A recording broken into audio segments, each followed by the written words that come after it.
Se você já namorou ou está namorando com alguém que também é cristão, provavelmente já ouviu essa frase: não se ponha sob o mesmo jugo com os infiéis. Mas deixa eu te fazer uma pergunta honesta.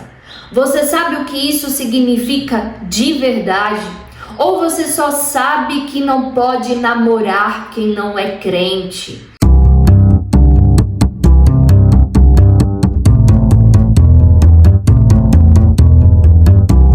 Olá pessoal, sejam muito bem-vindos ao Escrita Real e é com muita alegria que estamos dando início a mais uma série aqui no canal, onde iremos falar um pouco mais sobre o namoro cristão na prática. Então, fique à vontade e já nos siga para não perder os próximos conteúdos dessa série que será incrível. Por que tratar sobre esse assunto novamente aqui no canal? E pensando nas perguntas do início, o que o jugo desigual significa de verdade? Porque eu descobri que durante muito tempo eu sabia a regra, mas não entendia o princípio. E tem uma diferença enorme entre guardar uma regra e viver um valor. E neste vídeo eu quero te convidar a entender o princípio, porque quando você entende, muda tudo. Então, para que possamos adentrar um pouco mais sobre esse assunto, eu quero ler com vocês uma passagem que fica em 2 Coríntios capítulo 6, versículo 14, que nos diz o seguinte: não vos coloqueis em jugo desigual com os incrédulos. Pois que sociedade tem a justiça com a injustiça? Que comunhão há entre luz e trevas? Paulo não estava escrevendo um manual de namoro. Ele estava falando para a igreja de Corinto sobre alianças, parcerias, vínculos profundos com pessoas que vivem em direção completamente opostas a de Deus. O namoro entra aqui porque namoro é exatamente isso, um vínculo profundo com direção ao futuro. Então, para quem não entende o contexto, a analogia que Paulo traz nesse versículo, o jugo era um instrumento de madeira colocado sobre 2 animais para que puxassem juntos na mesma direção. Então, quando os 2 tinham o mesmo tamanho e força, o trabalho fluía bem. Quando eram diferentes, um boi e um jumento, por exemplo, que inclusive é a imagem que a lei judaica proibia, um prejudicava o outro. Um sempre ia sofrer mais, um sempre ia frear o outro. E agora, pense isso no namoro. Então, o erro que muita gente comete, que a maioria das pessoas lê esse versículo e reduz ele a uma única pergunta: a pessoa é batizada? Vai à igreja? Então tá liberado.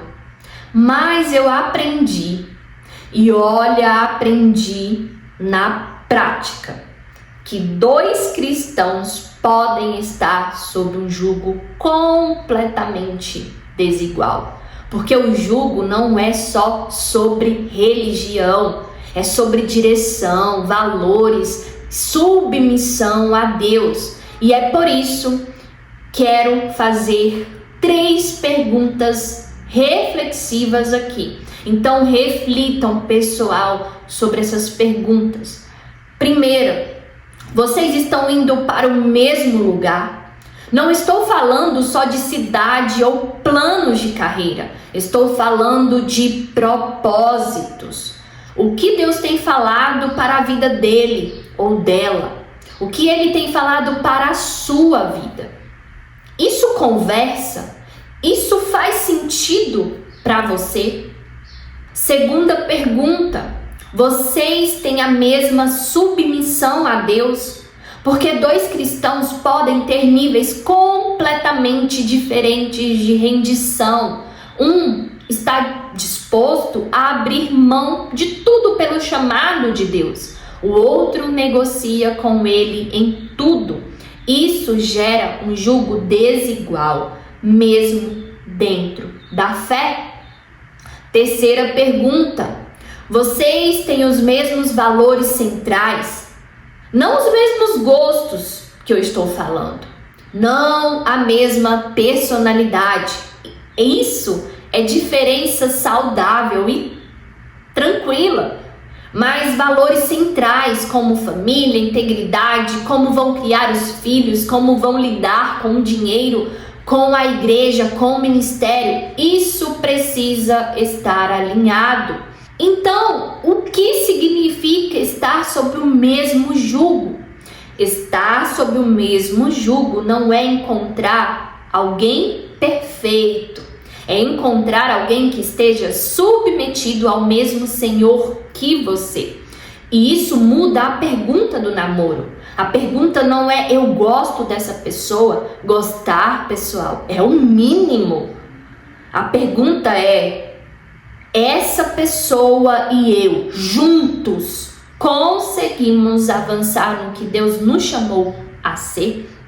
Um jugo igual não significa que vocês são iguais. Significa que vocês puxam na mesma direção, que vocês caminham na mesma direção.